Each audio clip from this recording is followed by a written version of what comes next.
It's commonly asserted that animal sacrifices are no longer necessary because of the sacrifice of Jesus Christ. Both were means to the same end, to account for sin. Furthermore, animal sacrifice was supposed to illustrate and foreshadow Jesus' sacrifice. There are some important distinctions, however, that show how Jesus did not actually meet the criterion for a sacrifice. Consider these 5 points. Unlike an animal, Jesus was a willing participant in his sacrifice. This isn't a terribly important point, but I think it's a detail worth mentioning. It is the person who chose the animal to part with, often a prized animal. Therefore, the sacrifice would be less meaningful if it were the animal who took the initiative in volunteering to be sacrificed, rather than the person being the one to make the difficult decision of choosing an animal. Which brings us to point 2. People killed animals they valued, which is what made the sacrifice meaningful. But the people who killed Jesus did not value him, which brings us to point 3.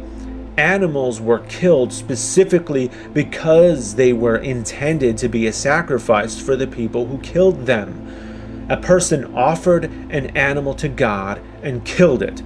Not so with Jesus. The people who killed Jesus did not intend for him to be a sacrifice at all, and were unaware of his death being any kind of a sacrifice. Jesus was not an offering, in other words, by the people who killed him. God offered Jesus to himself, which is an illogical way for mankind to atone. If mankind knowingly offered Jesus, then at least that would be consistent with the concept of sacrifice.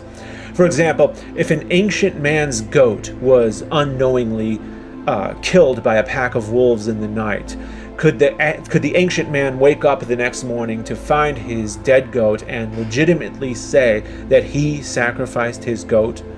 No, of course not, as is the case with Jesus. But even if mankind knowingly offered Jesus, one could still argue that it's unfair to allow an innocent man to be held accountable for the guilty, even if such superstitious practices were consistent with the culture.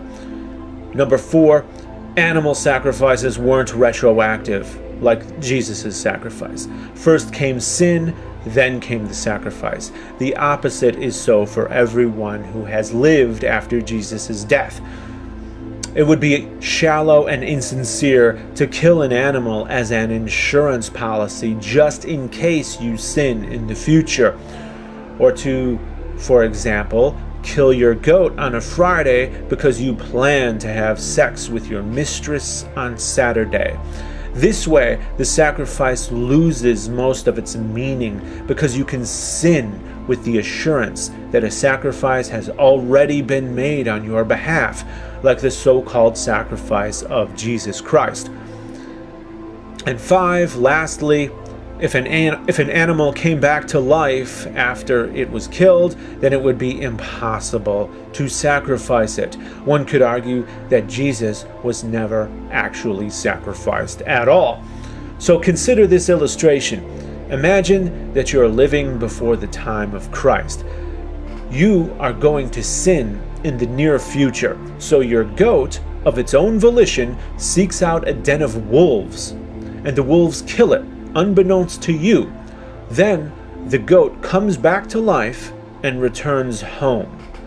Would anybody in their right mind call that a sacrifice?